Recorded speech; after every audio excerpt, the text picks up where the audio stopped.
తప్పిపోయిన కుమారుడు. ఒక తండ్రి వద్ద పనిచేయటానికి చాలామంది పనివాళ్ళు మరియు ఆయనకు 2 కుమారులు ఉన్నారు. అందులో పెద్దవాడు చాలా కష్టపడి పనిచేస్తాడు. ఎంతో నమ్మకస్తుడు, ఎల్లప్పుడూ తండ్రి వద్దనే ఉంటాడు. కానీ ఎప్పుడూ టీవీ చూస్తూ ఏదో ఒకటి ఆలోచిస్తూ ఏ పని చేయకుండా టైం వేస్ట్ చేసేవాడే ఈ చిన్న కొడుకు. పేరు జేదన్. తన బ్యాడ్ ఫ్రెండ్స్ ఇన్ఫ్లుయెన్స్ వలన తన తండ్రికి అబద్ధం చెప్పి దూరంగా వెళ్ళి పాపం చేయటం ప్రారంభించాడు. ఇలా పాపం పెరిగి పెరిగి తన మనోనేత్రాలు గ్రుడ్డితనం కలిగిన ఒక రోజున, హే జేదన్, ఎంతకాలం నీవిక్కడ ఉంటావు? ఒకసారి ఆలోచించు. ఇక్కడేముంది? నువ్వు సిగరెట్ కాల్చాలన్నా మందు త్రాగాలన్నా భయపడుతూనే చేయాల్సి వస్తుంది కదా. నీకు రావాల్సిన ఆస్తి తీసుకుని వెళ్ళిపో జేదన్. బయట స్వతంత్రంగా ఉండు, నీకు నచ్చినట్లు బతుకు.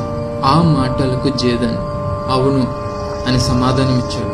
ఆ బ్యాడ్ ఇన్ఫ్లుయెన్స్కి జేదన్ మరుసటి రోజే, నా ఆస్తి నాకు ఇచ్చేయండి నాన్నగారు అని బలవంతం చేశాడు. తండ్రిని బాధపెట్టి ఆస్తి తీసుకుని పాపం చేయటానికి దురాశతో దూరదేశమునకు ప్రయాణమైపోయాడు.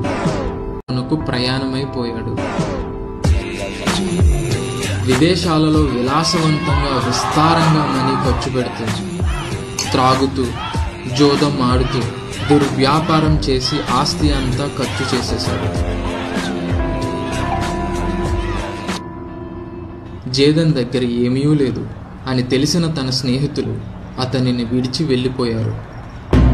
తరువాత ఆ దేశమందు గొప్ప కరువు రాగా తినటానికి తిండి లేక చివరికి పందుల మేపు ఒకరి దగ్గర అతడు చేరాను.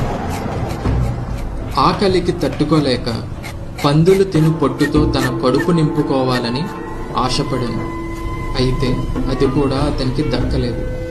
అతడు అంత నీచమైన స్థితికి దిగజారిన తరువాత అప్పుడు జేదన్కి బుద్ధి వచ్చింది. జేదన్ ఇలా అనుకుంటున్నాడు, నా తండ్రి వద్ద ఎంతో మంది పనివారికి అన్నం సమృద్ధిగా ఉంది. నేనైతే ఇక్కడ ఆకలికి చచ్చిపోతున్నాను.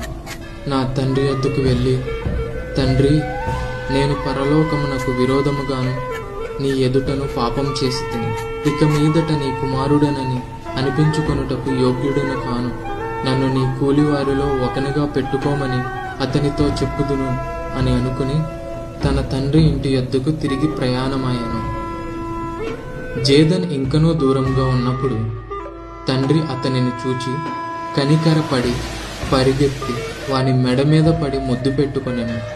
అప్పుడు జేదన్, తండ్రి, పరలోకమునకు విరోధముగాను నీ ఎదుటను పాపం చేసి తిని ఇక మీదట నీ కుమారుడనని అనిపించుకొనుటకు యోగ్యుడను కాను అని అన్నప్పుడు వెంటనే తండ్రి తన దాసులను చూచి వీనికి ప్రశస్త వస్త్రములను, చేతికి ఉంగరమును, పాదములకు చెప్పులు తీసుకురమ్మని ఆదేశించి జేదన్కి తొడిగించాను.